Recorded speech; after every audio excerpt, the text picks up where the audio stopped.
Well, good morning, good afternoon, or good evening, depending where you are, and welcome to our Global Health Tuesday webinar event entitled Psilocybin and Improving Mental Health.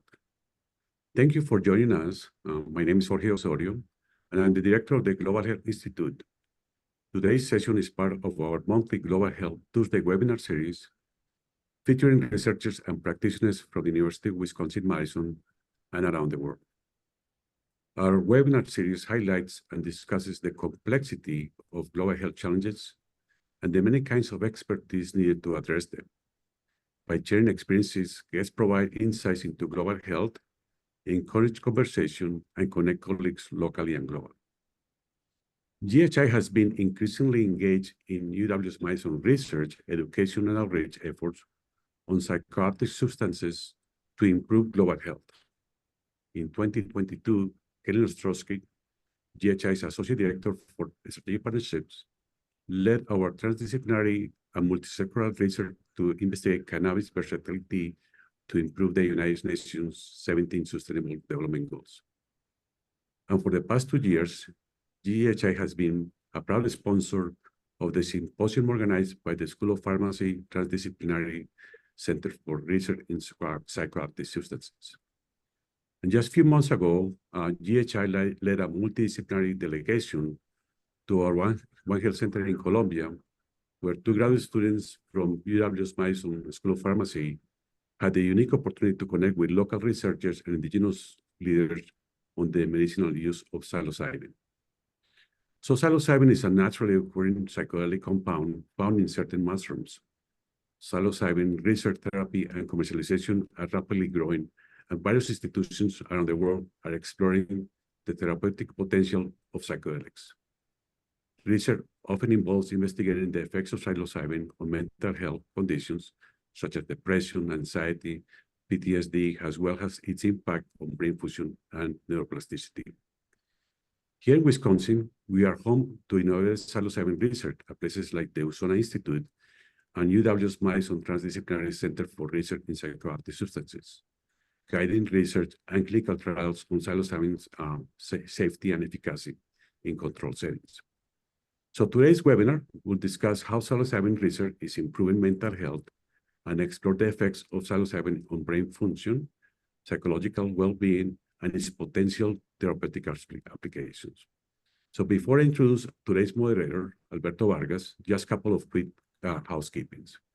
We are recording today's session, and the archive video will be available at our website. And second, we are monitoring the chat, so please put your questions and comments for the panelists there as well. And so today, now I welcome Alberto Vargas, our moderator. And Alberto is an Associate Director for UW-Madison's Latin American, Caribbean, and Iberian Studies Program. He holds a bachelor's degree in general agriculture from the Monterrey Technological Institute in Mexico, and a Master's of Science from Texas A&M University, and his PhD is in Forestry and Land Resources from the University of Wisconsin-Madison. He has extensive training and work experience in the institutional, social, and technical aspects of community-based natural resource management and the conservation of natural resources. Alberto has been an honorary fellow of the Gaylord Nelson Institute for Environmental Studies, and is also a very valued member of GHI's advisory committee. So I sincerely want to thank Alberto and our great panelists for joining today's webinar, and look forward to a very enthusiastic conversation. Thank you, Alberto. Thank you, Jorge and Katie, and thank you for inviting me to moderate this panel. Before introducing our speakers, I would like to share a few words about our interest in the topic. I'm the Associate Director of LACIS in the International Division, and we're very interested in the topic because several of the so-called classic psychedelics, including psilocybin, ayahuasca, and mescaline, trace its roots to ancestral cultures in Meso and South America. Also, as part of the advisory committee of the Global Health Institute, I see that the topic falls within one of the 5 strategic focus areas of the center, the social, cultural, and economic equity.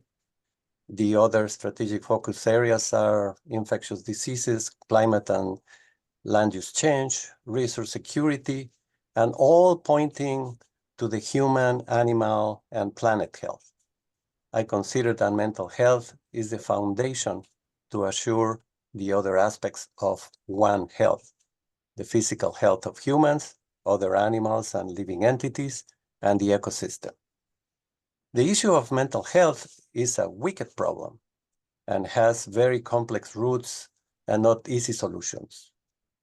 According to Mental Health America report for 2023, about 21% of adults in the US, around 50 million people, experience some form of mental illness, and more than half do not receive treatment. And about 5% of them report serious thoughts of suicide, and this percentage jumps to 11% in multiracial adults. And of more concern is that about 16% of youth report suffering at least one major depressive episode in the past year, and 60% of them do not receive treatment. So the social problems of this situation also manifest in alcohol and other substance use disorders, and are also exacerbated as PTSD for veterans, among veterans. So we're very pleased that the Global Health Institute is interested in the topic of mental health. As Jorge mentioned, the Institute has been supporting the annual symposium of the other center in campus, the Transdisciplinary Center for Research on Psychoactive Substances, where most of the research takes place in the potential of psychedelics in mental health. And I think Katie is putting the link to the center in the chat.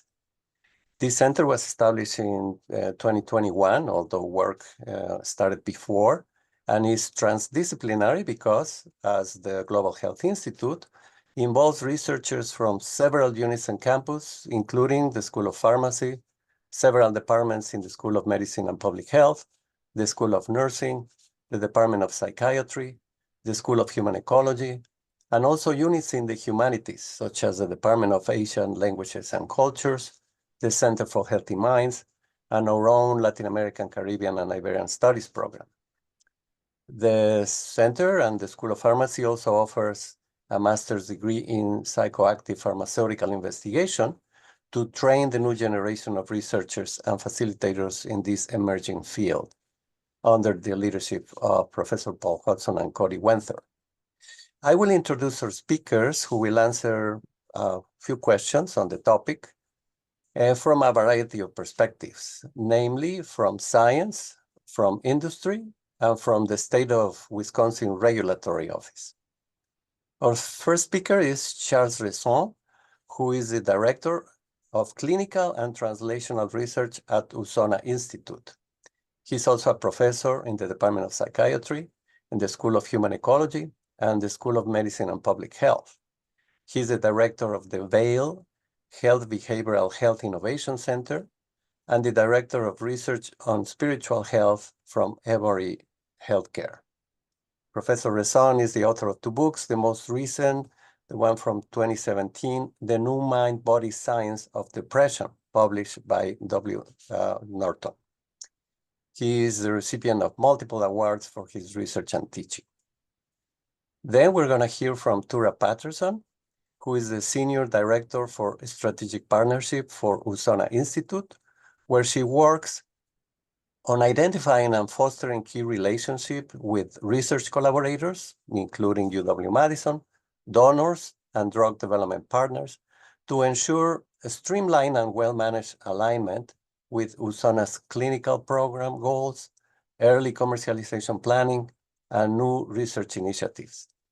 Tura holds a bachelor's and master's degrees in international, economic, and commercial relations and Scandinavian studies from UW-Madison.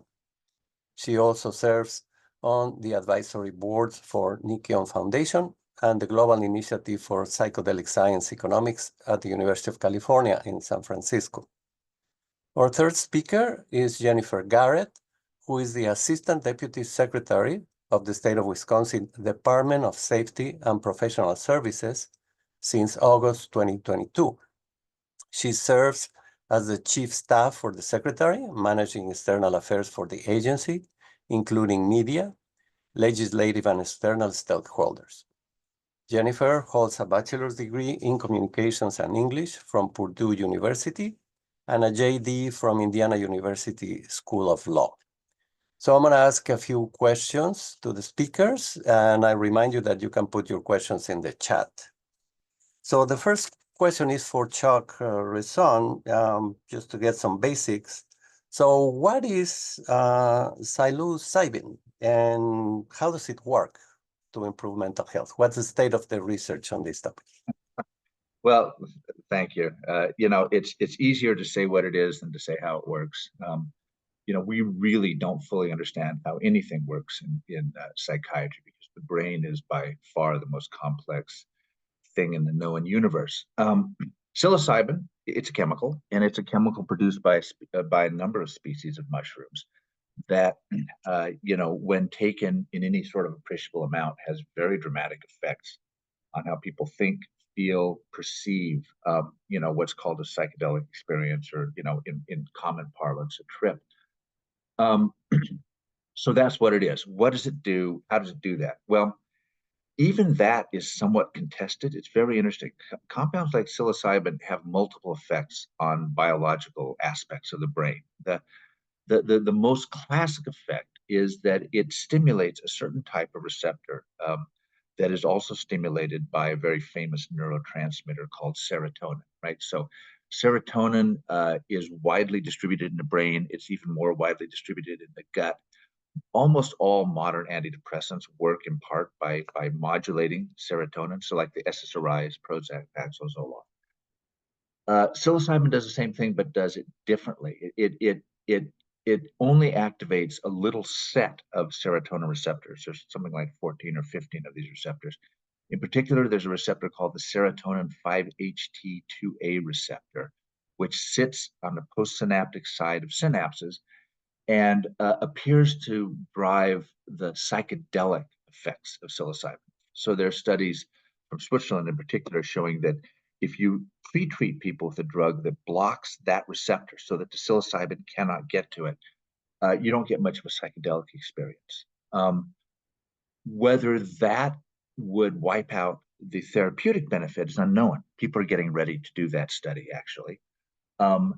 But because psilocybin also more recently has been shown to have direct effects on pathways in the brain that are also implicated in how antidepressants work. So there's a bunch of fancy names, but there's a pathway that runs from something called BDNF to mTOR to producing sort of an expansion of connections between nerve cells that operates through a receptor called the TrkB receptor. It looks like psilocybin directly stimulates that receptor. So there's you know, there are millions and millions of dollars at play right now in the commercial development space, trying to figure out, can we tweak psychedelics so that they have all the therapeutic benefit and none of the psychedelic experience? People take different stances on that. It's an open question. We don't know, but it reflects the fact that there's still a lot of uncertainty after all these years on how psychedelics produce these profound long-term therapeutic benefits, you know, after having only been in the body for 6 to 8 hours after you take one dose.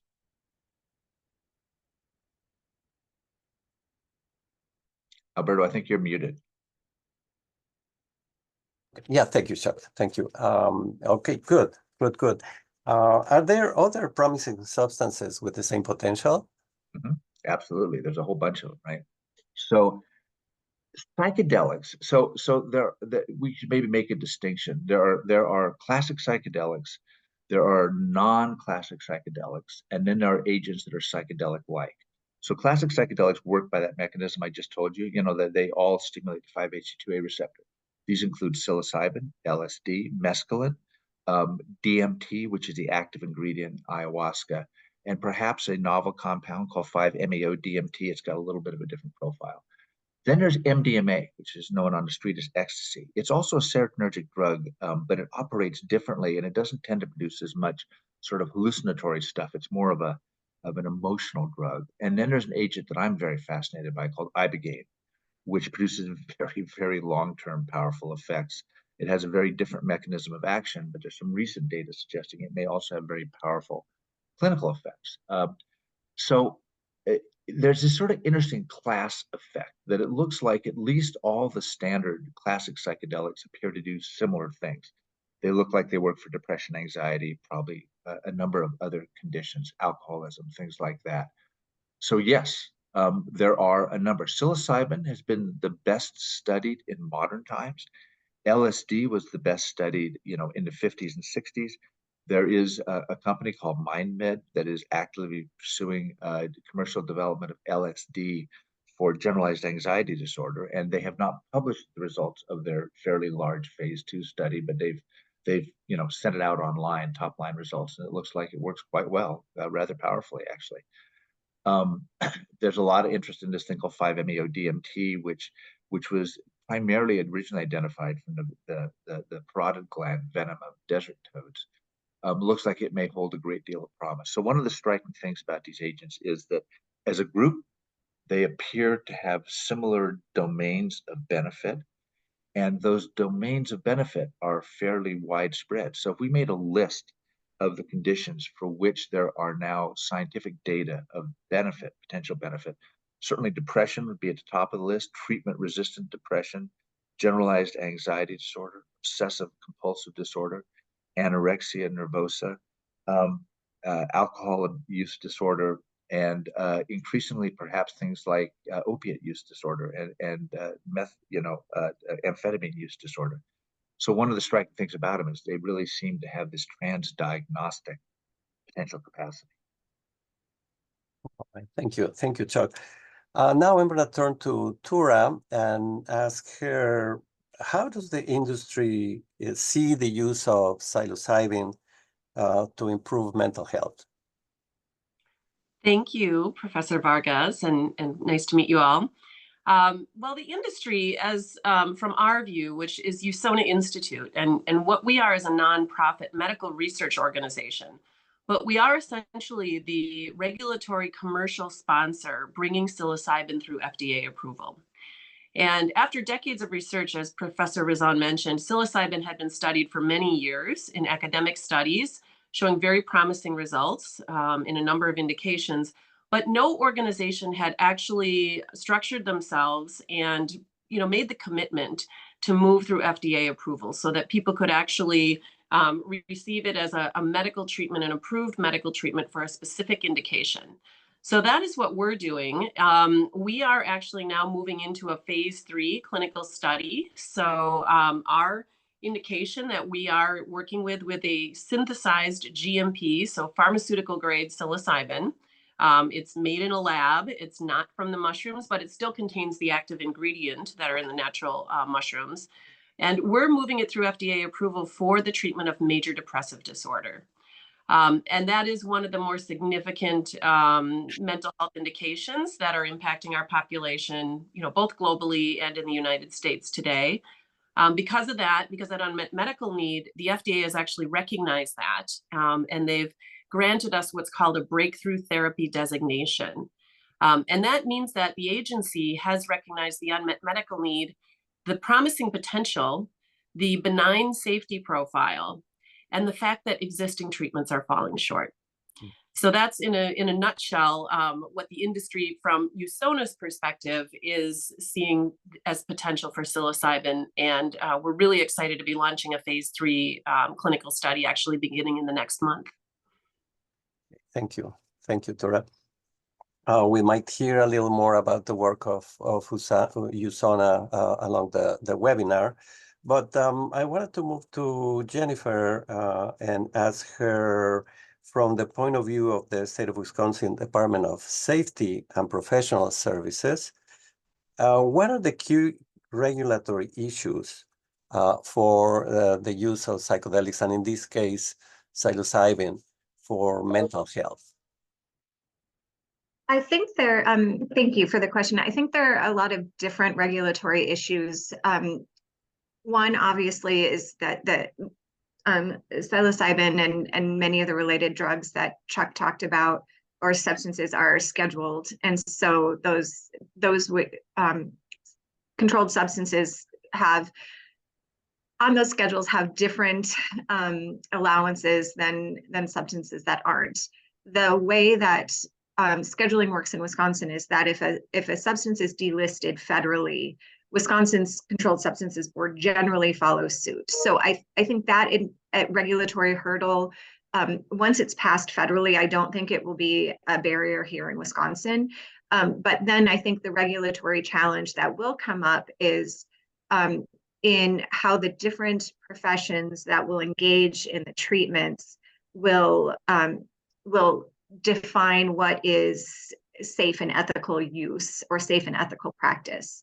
And each of those professions is regulated by a different board, and they are unique decision makers. And so the way psychologists might perceive things could be different from the way advanced practice nurses do, or our naturopathic medical board would. And that board, for example, is quite new, and they're still in this is the first year that they've been in existence, and they're still in their rulemaking process.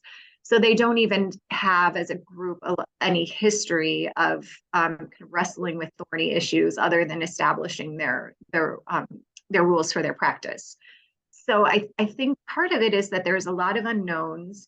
And the boards won't engage in the question until they have to engage in the question. So until the substance is available, if there's any related legislation that's passed, there's really little impetus for any of the boards to take it up as official business and come to any determination about how they would proceed. And then when they do, they may proceed differently. There are some statutory efforts that, such as, creating an additional license that can layer on top of an existing license that has unique credentials that you can't get alone, but you could get in conjunction with another license to offer some consistency across the professions. But I don't think, I think it would be difficult to eliminate all the variability that could occur. And then the other complexity is simply that each state has jurisdiction over this. And so there will be differences from state to state. Patients living in border communities might come up against those differences. Everything can be resolved, but nothing is resolved quickly. And as you all know, regulation lags innovation by quite a bit. And so I think the interest in these treatments and getting them incorporated into traditional practice will be great, and the speed at which government works and legislation is passed will be slow. And so I think there will be some impatience too along the way. To continue with this conversation, can you talk a little bit about the potential risks that the agency might consider when moving in this conversation? Well, so the agency is the regulator. We wouldn't, the agency administration wouldn't make decisions. The decision makers are the legislature and the regulatory boards, and our agency supports the regulatory boards. I think, the biggest risk is safety. That's the concern for our boards. And I think one of the challenges that comes into this conversation is that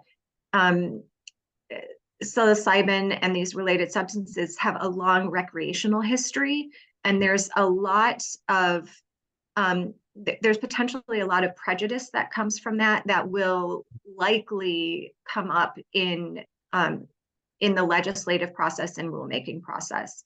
And both of those involve public engagement. So there's great opportunity for the public to weigh in and bring some of those prejudices with them.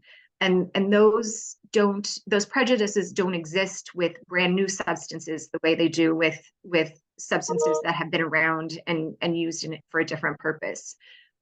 So it'll be interesting to see whether some of the new versions that are synthetic and slightly different and have different names, whether they will engender the same kinds of response as MDMA and psilocybin.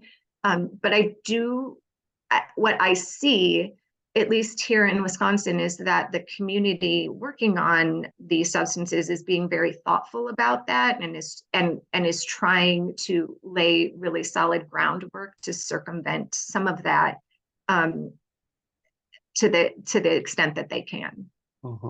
Thank you, Jennifer. Maybe I'll ask the same question to Chuck to see if he can tell us something more about, from the point of view of science, about the risks of psilocybin.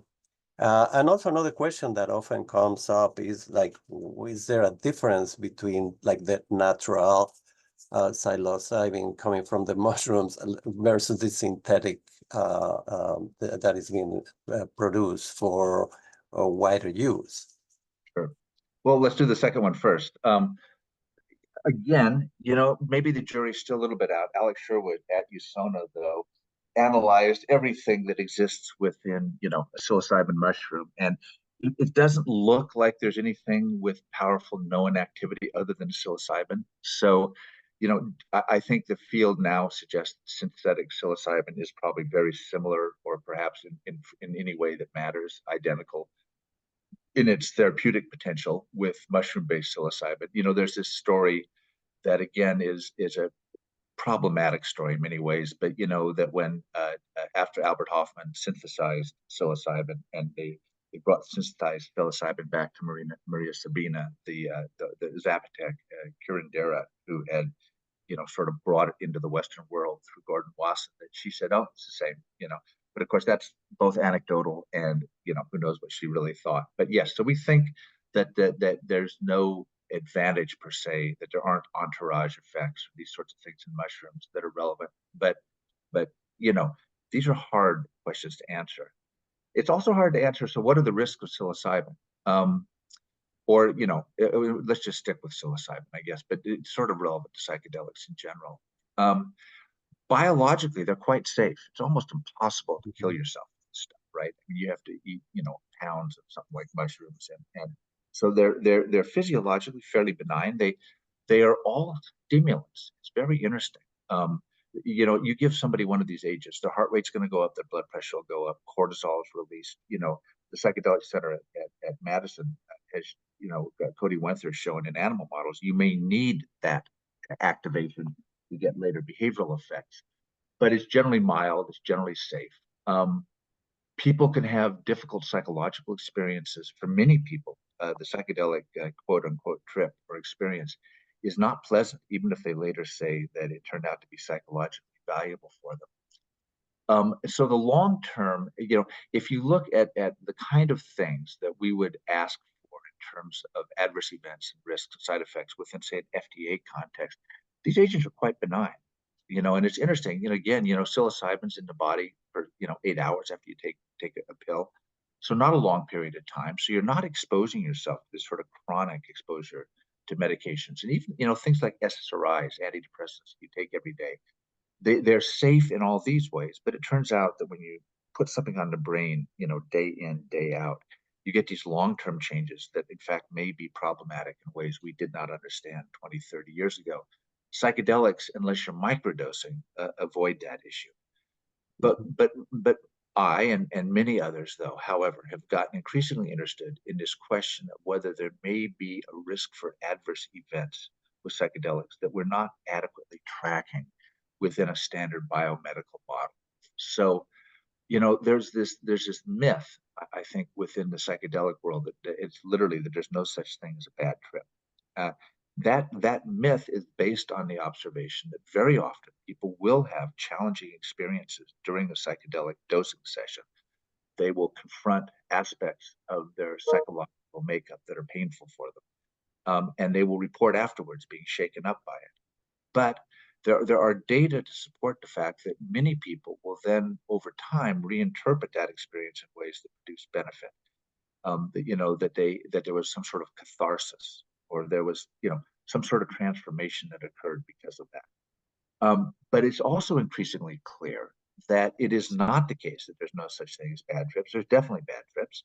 And when you actually ask people specifically, in some of these recent studies, something like 3 to 7% of people will endorse the fact that they had a psychedelic experience that produced long-term harms. Now, the vast bulk of these data come from naturalistic psychedelic use. And it's almost certainly the case that, doing psychedelics out in the woods or at a party or at a concert with your friends is a riskier proposition than doing psychedelics in a controlled clinical setting. But, we were fortunate at Usona that we did a phase 2 study in MDD and did not see, for instance, a signal of increased suicidality. But another company that's in the space working for treatment-resistant depression, Compass Pathways or Compass Pathfinders, did in fact find a small but elevated rate of people that got the high dose of psilocybin that subsequently made suicide attempts, none of whom had responded to the medication, right? So I think many of us are now wondering whether or not if we expanded our sort of catchment area of potential adverse outcomes and followed people for a longer period of time, whether we would see, again, a minority of people that had been harmed to some degree, in terms of their personality structure, in terms of their worldview, in terms of their spiritual position by psychedelics. But I'll say one final thing, which makes it even complicated. And this is work now we're beginning to do within this UW-Vail Health Consortium, is trying to understand, when is a bad trip a bad trip? Because the other thing is that when you look at these data of people that say, I was harmed by a psychedelic, they also say, I was helped by the psychedelic. Mm-hmm. It's a head scratcher. There's just a lot we don't understand there. And you mentioned that I wear a number of hats. Emory University in Atlanta, Georgia, has started this really fascinating center on psychedelics and spirituality. And one of the foci of that center is actually trying to better understand adverse events, especially as they relate to psychospiritual constructs that get activated so often by psychedelics. Mm-hmm, mm-hmm. Thank you, Chuck. And Jennifer, I understand that the natural and synthetic substances may be regulated differently, correct? Yes, I had that thought when Chuck started talking. As I mentioned, the Wisconsin Naturopathic Medicine Board is new. What is regulated under that board will be different and distinct from what is regulated under the medical examining board. And if there are specific provisions and regulations for natural substances, there will be questions about whether the synthetic versions of natural substances belong in the synthetic side of regulation or natural side. And so I just raised that point that depending on the state and depending on how the statutes are written, there could be one path in one place and another path in another place.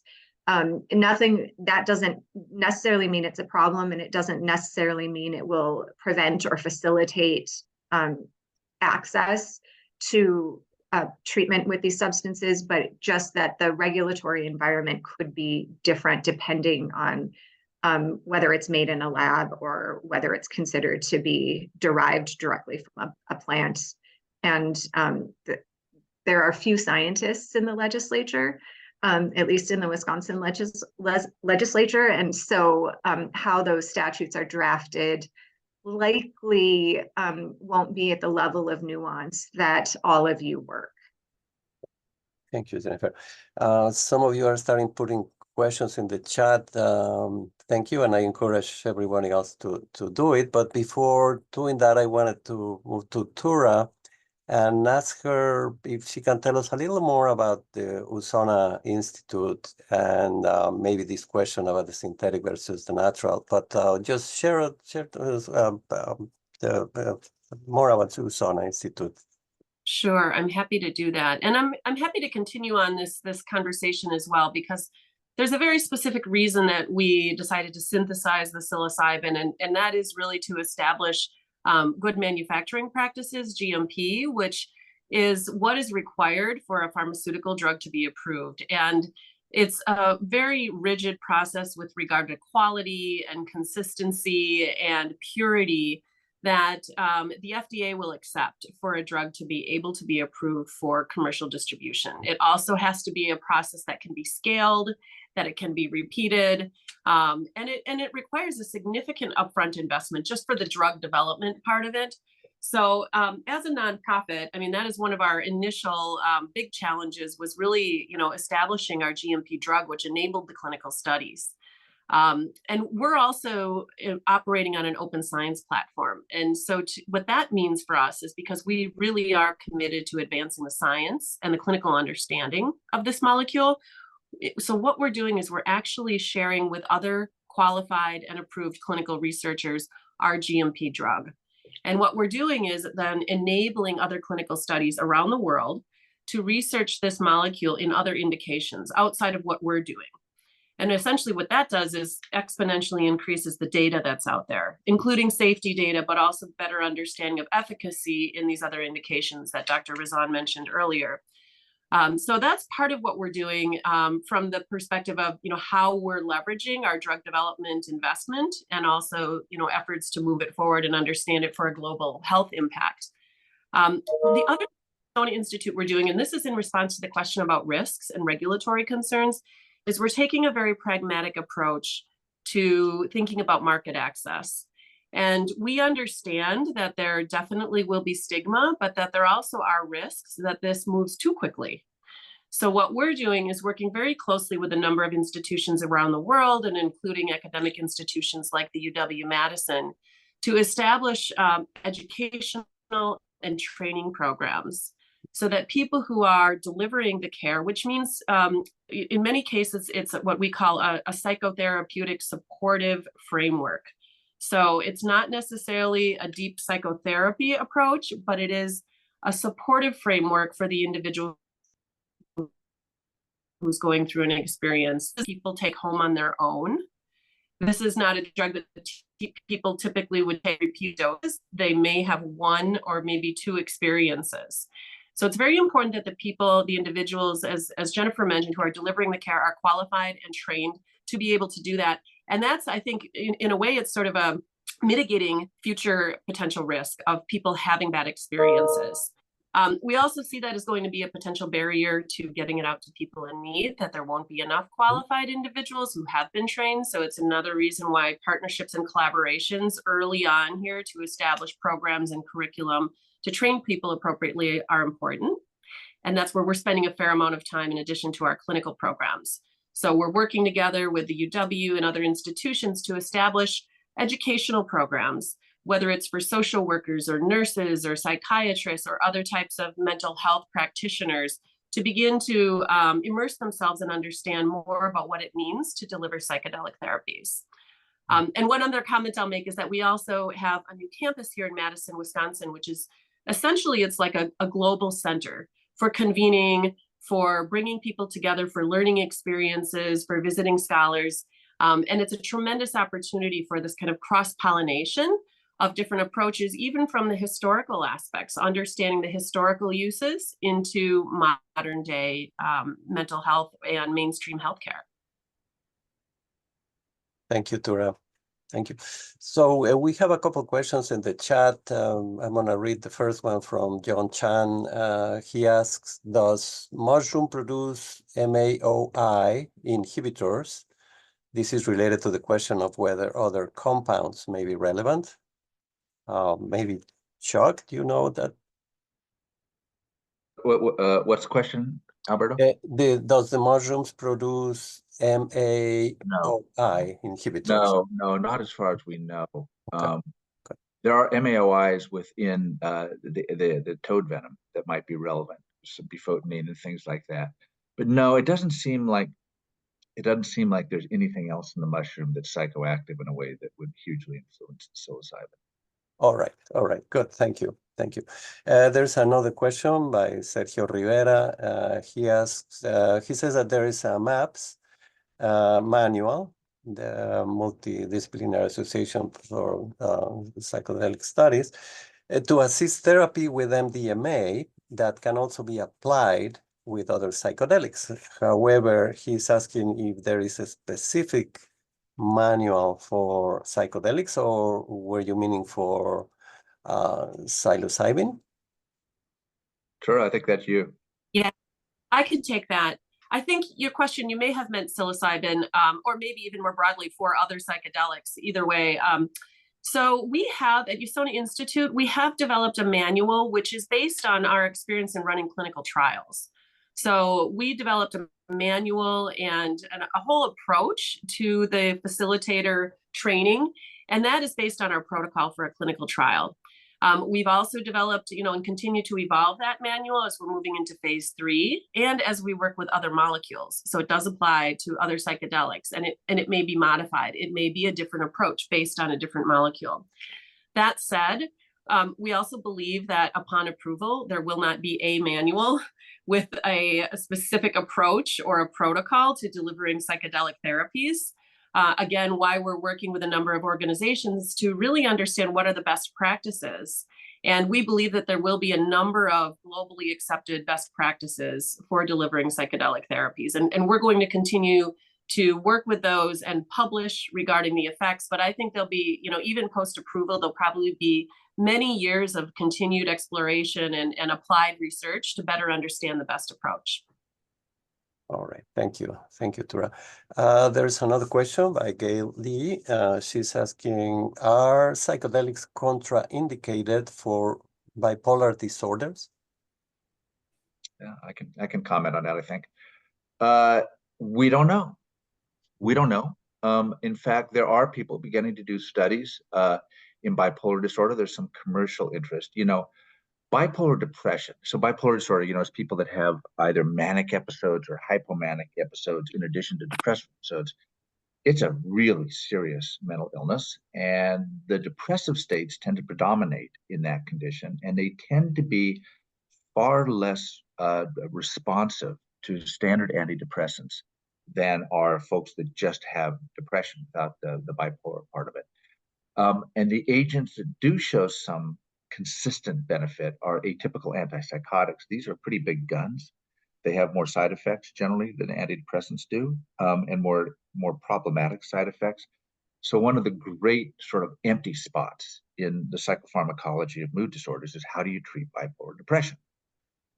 So there's huge need there. People are very interested in it. There was a recent study done, very, very small open trial, done looking at treating bipolar depression with psilocybin, and the results were very promising. What you worry about with any antidepressant modality is that the antidepressant will kick people up into a manic episode. We've known for years that taking antidepressants are a risk for flipping into a mania if you have bipolar disorder. They did not see that. There are case reports now, though, people being made manic by psilocybin.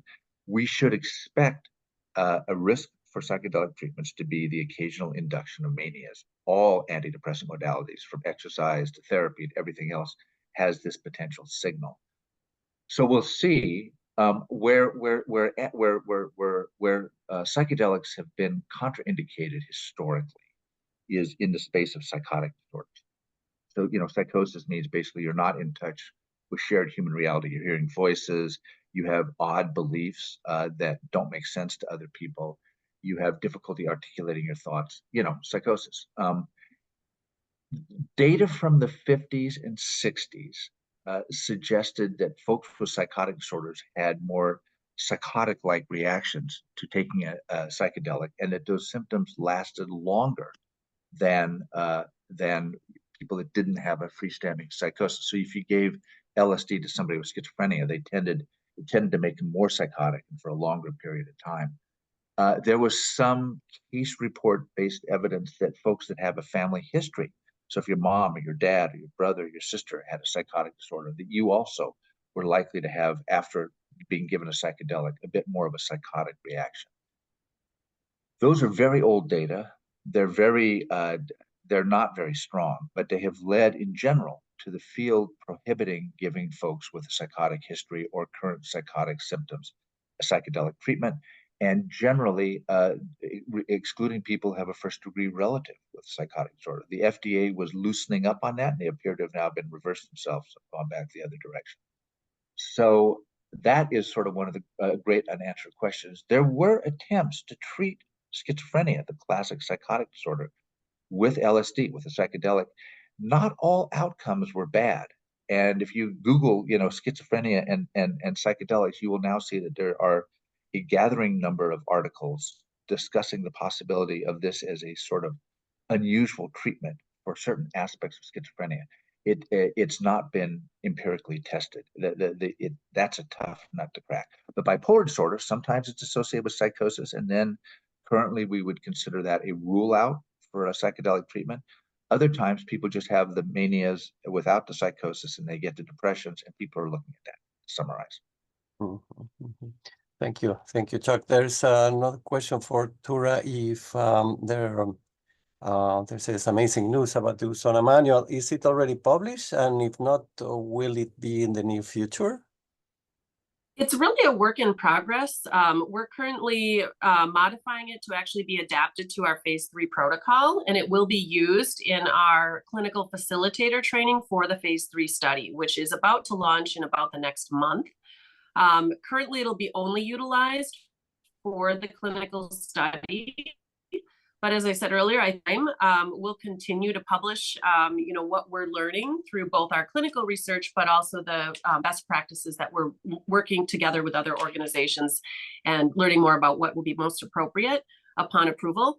And that said, there will probably also be some controls and some negotiation with the regulatory agencies with regard to some details regarding the delivery of care. All right, thank you, Tura. There are a couple of questions now in the chat, sort of hard question, interesting questions. The first one from Regina Rosa. She's asking is any study of psilocybin in pediatric population or teenagers with mental health problems? Are any clinical trials currently going on targeting this population? And this relates to the statistics that we gave at the beginning about the 16% of youth that have some type of depression, depressive episodes. So any comments on these? Of course, they're still developing the brains and the prefrontal cortex is still growing. So it's a complicated question, but I'll yield to the panelists to comment on this. I can tell you what we know from the literature. Maybe Tura could comment on the sort of development strategy around it. No, it's the short answer. No, there really aren't. Now, there are literally hundreds of psilocybin studies launching or getting ready to launch, most of which are actually being supplied with Usona product. A little known fact that Usona is really the world's gracious supplier of psilocybin for academic studies. But no, we don't know. Now, FDA, drug companies have a bad record of getting approval for antidepressants and other psychiatric drugs in adults and then never studying it in kids. And we know there's a desperate need. Doing pediatric studies with psychotropic agents are very, very difficult studies to do, but the FDA is pretty bullish about that. But people have not looked at much. Interestingly, one of the places where there is some study that's trying to be launched, it's had its challenges, is at UW-Madison here in Wisconsin. A group in family medicine and psychiatry is trying to study ketamine for adolescent depression. And ketamine not just as a sort of biologic agent, but ketamine has some psychedelic-like properties, trying to tap into that for therapeutic purposes also. So I think the answer is, as these agents, if the phase 3 studies indicate that they are in fact effective, and if they do, that does lead to FDA approval, there will be pediatric studies. Mm-hmm. How young people are going to have to, how far down going to have to go for those studies, I think is a matter of negotiation and debate. I mean, Tura, do you want to say anything additionally?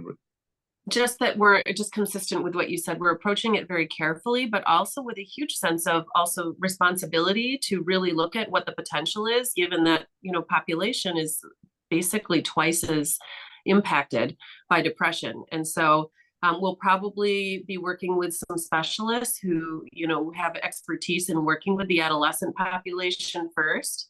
And I can imagine that will be something, again, that's ongoing, probably for many years to come, that we'll be looking at what the potential is in that population and approaching it again with all, caution and concern for that vulnerability.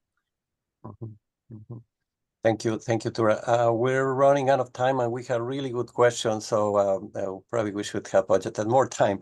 But one question is there any conversation about access to communities of color as this continues to grow in Wisconsin and elsewhere? That's one. Maybe another related question is psilocybin is considered ancestral medicine for many indigenous peoples. Is research accompanied by studies to help avoid epistemic violence and cultural extractivism? So very, very tough questions, but any comments on these? Tura, do you want to make a comment from a development angle? One thing that we're doing is beginning to partner with a number of individuals who have expertise in working with a number of different populations and demographics. It's very much in our interest. Again, we're created to serve the public good. And so for us, ethical, responsible, and safe access is the most important thing.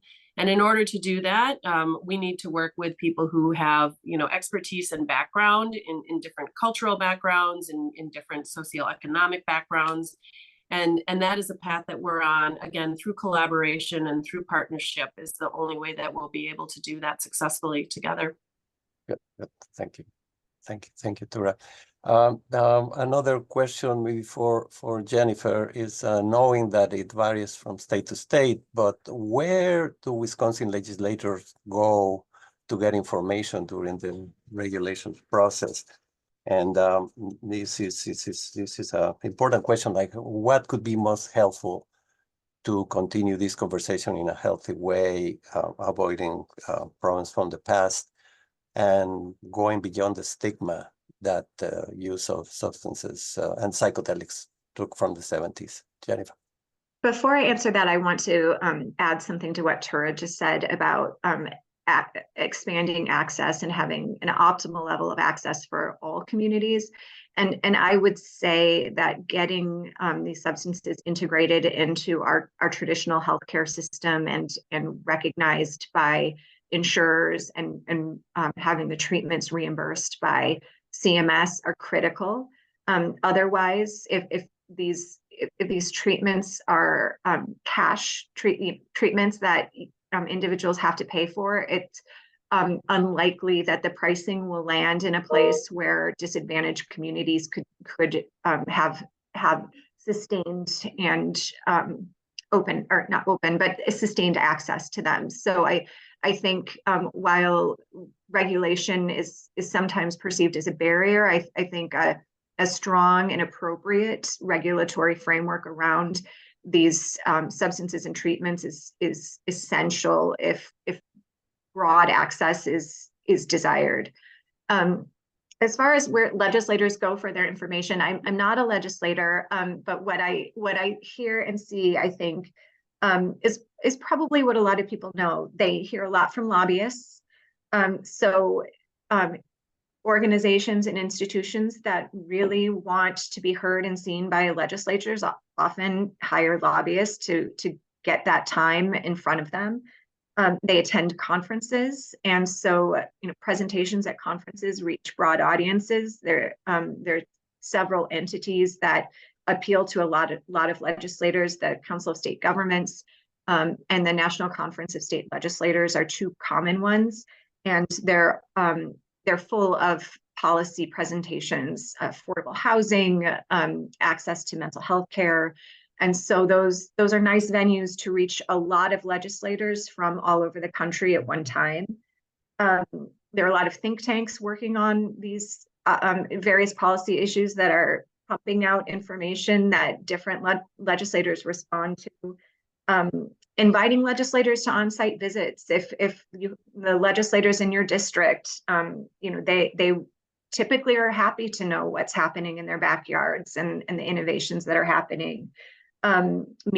Just requesting meetings with legislators, and then they also look to their peers in other states. So they make networks at their different conferences and through their different organizations. And so they reach out to see if something is coming up here, what's happening in other places. So all the traditional ones, I think, making sure that that the messaging that's getting out is accurate. I think that's just regular communications diligence to make sure that that the things that you're getting, the messages are accurate, that they're clear and understandable, and that they speak to your priorities and the things that you perceive as vulnerabilities, like access to care. If that is anticipated to be a barrier, or you learn that it's going to be a barrier in some communities, then communicate on your strategies for how you will be reaching those underserved groups, what the benefit would be for them, just kind of a standard communications plan. I get that it's hard because there are so many different entities, but I think that's why these intentional communities, like this one that's developed around psilocybin and other substances, integrate that into your conferences and your learning opportunities to make sure that you're disseminating the same kinds of information and talking about things in the same way. That consistency leads to repetition, which is incredibly valuable in changing perceptions or establishing narratives. Yeah. Thank you, Jennifer. I think we're going to have to wrap this up. There was another couple of questions like how can one join the study at UW-Madison? And maybe Paul Hudson put a link there that maybe responds to that question. There was another question about are there any studies of psychedelics for dementia? I don't know if this could be a long answer for that, but I'm going to stop and pass it back to Jorge Osorio to close the seminar, or if the speakers have a couple more comments before we end. And thank you so much, all of you, for joining, and thank you, the excellent panelists who presented today. Jorge? Thank you, Alberto. I think we really appreciate everyone for sharing their time and expertise and spending time with us to discuss psilocybin and improving mental health. I really want to thank you, Alberto, for a great moderation of the panel. To Jennifer, Tura, and Chuck for contributing. It was a great panel. And I really want everyone to give you a hands up and thank you for participating. And I also want to thank the team at GHI and also those who joined our webinar, because I think it was a very excellent discussion. Please be sure to visit our website, ghiwis.edu. We'll get more information about GHI and our Global Health Tuesday webinar series. And this webinar will be recorded and shared in our website pretty soon. So thank you again. And I think this was a great discussion. Have a wonderful rest of your day and your week. Thank you so much. All right. Thank you.